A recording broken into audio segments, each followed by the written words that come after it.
Good morning friends. National commission for homeopathy NCH ये क्या है, इस पे मैंने पहले भी एक वीडियो बनाई थी जब इसका कमीशन का गठन हुआ था तब।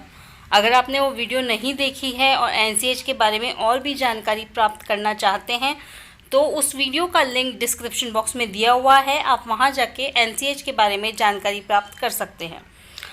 मैं ये बताना चाह रही हूँ कि नेशनल कमीशन फॉर होम्योपैथी ने रिसेंटली एक नोटिफिकेशन जारी किया है जिसमें उसने बहुत सारे चेंजेस एजुकेशन पैटर्न को लेके होम्योपैथी के बारे में बताए हैं, जिसमें सबसे ज़्यादा कन्फ्यूजन या सबसे ज़्यादा हो हल्ला जो हो रहा है वो 2 पॉइंट्स पे हो रहा है जो कि इन्होंने नए गाइडलाइंस दिए हैं। एक तो next that is national exit test और दूसरा NTET। इनके बारे में मैं आपको डिटेल से समझा देती हूँ, बता देती हूँ कि आखिर ये क्या है। तो हम डायरेक्ट नोटिफिकेशन में जो कहा गया है उसी की बात करते हैं ताकि किसी भी तरह के कन्फ्यूजन या अफवाहों में हम ना पड़े।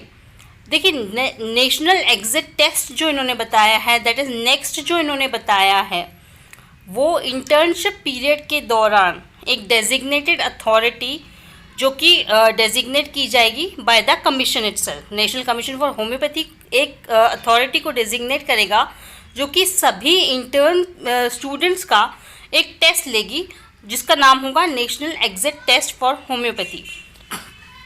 ये लाइसेंस प्रदान करेगा आपको कि आप प्रैक्टिस कर सकते हैं as medical practitioner of homoeopathy, और इसके एग्ज़ाम को पास करने के बाद ही आप एनरोल होंगे स्टेट रजिस्टर और नेशनल रजिस्टर में as a registered medical practitioner of homeopathy.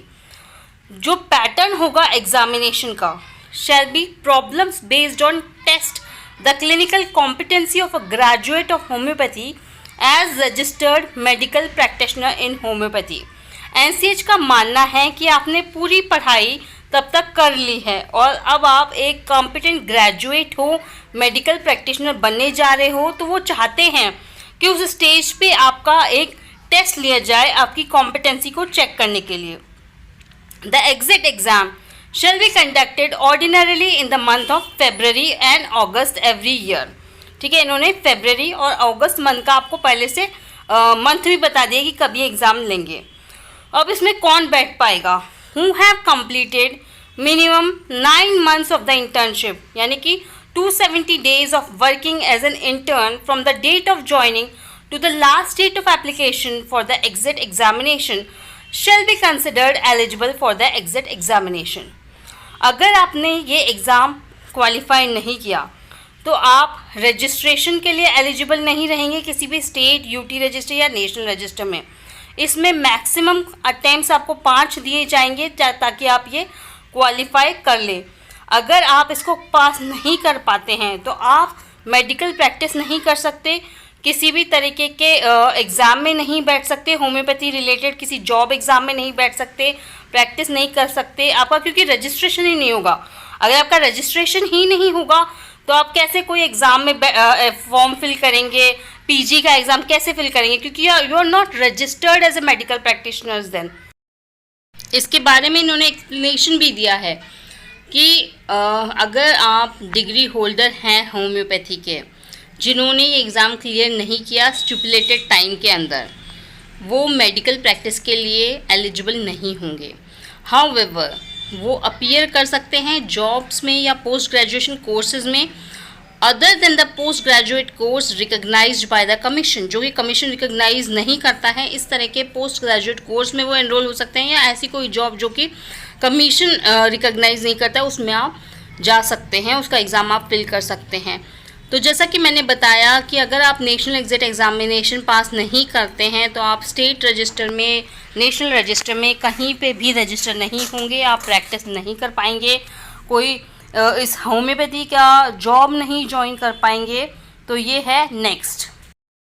दूसरा कन्फ्यूजन जो चल रहा है वो है NTET को लेके, which is national teachers eligibility test. ये कंडक्ट किया जाएगा कमीशन के द्वारा, एक डेजिग्नेटेड अथॉरिटी जो कमीशन बताएगा उसके द्वारा, for the post graduates of homeopathy. मतलब कि नेक्स्ट जो था वो ग्रेजुएट्स के लिए है, ये है पोस्ट ग्रेजुएट्स के लिए, जो कि वो पोस्ट ग्रेजुएट जो टीचिंग को प्रोफेशन बनाना चाहते हैं होम्योपैथी में।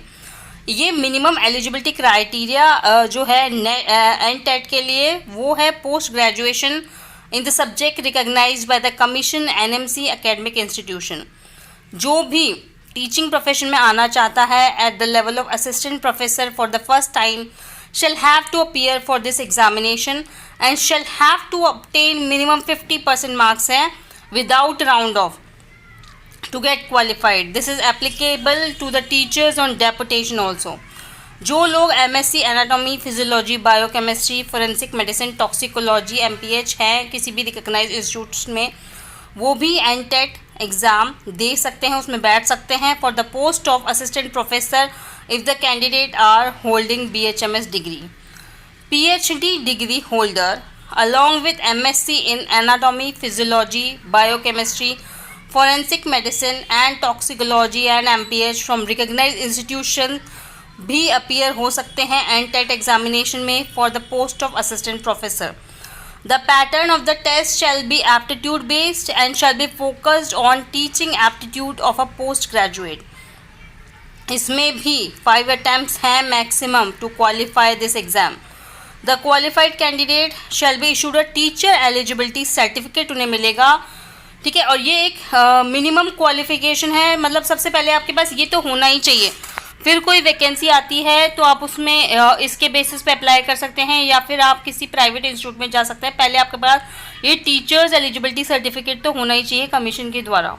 Once qualified NTET, the eligibility shall be valid for a period of 5 years from the date of declaration of the result of NTET in the given academic year. एक exam 5 साल की validity. और अगर candidate को खुद ही verify करना है कि वो एलिजिबल है कि नहीं है, ठीक है, आपको पर्सनली खुद रिस्पॉन्सिबल हैं आप अपनी एलिजिबिलिटी वेरीफाई करेंगे, फिर खुद इस एग्ज़ाम में अपीयर होंगे। अगर आप अपीयर होने के लिए अलाउ कर दिए जाते हैं तो इसका मतलब ये नहीं है कि इसमें कमीशन ने ये मान लिया है कि आपकी एलिजिबिलिटी सही है, वो रिस्पॉन्सिबिलिटी आपकी ही है। It does not vest any right with the candidate for appointment. सिर्फ आपने एग्जाम में बैठ लिया तो इसका मतलब ये नहीं है कि आपको अपॉइंटमेंट दे दिया जाएगा। The eligibility shall be finally verified by the concern recruiting agency and appointing authority. बाद में भी आपकी, क्योंकि एलिजिबिलिटी को वो लोग चेक कर सकते हैं, तो पहले खुद की रिस्पॉन्सिबिलिटी पे फॉर्म भरने से पहले आप ये देख लें कि आप एलिजिबल है कि नहीं। वो सब एलिजिबिलिटी क्राइटेरियाज इन्होंने बताए हैं ऊपर, वो सब आप पढ़ के देख लीजिए। मैंने भी आपको बता भी दिए हैं कैसे कैसे एलिजिबिलिटी है इसमें। So friend, this was all about next in एनटेट। इसको लेके आपके कोई भी विचार हैं या आपके कोई भी सुझाव हैं, आपकी कोई भी ऐसी बात है जो आप बताना चाहते हैं, करना चाहते हैं, तो प्लीज़ कमेंट सेक्शन में ज़रूर लिखिएगा, ज़रूर बताइएगा, ताकि हम इस पर डिस्कशन फर्दर भी कर सकें। वीडियो अच्छी लगी हो तो लाइक और शेयर करें, चैनल को सब्सक्राइब करें। Thanks for watching.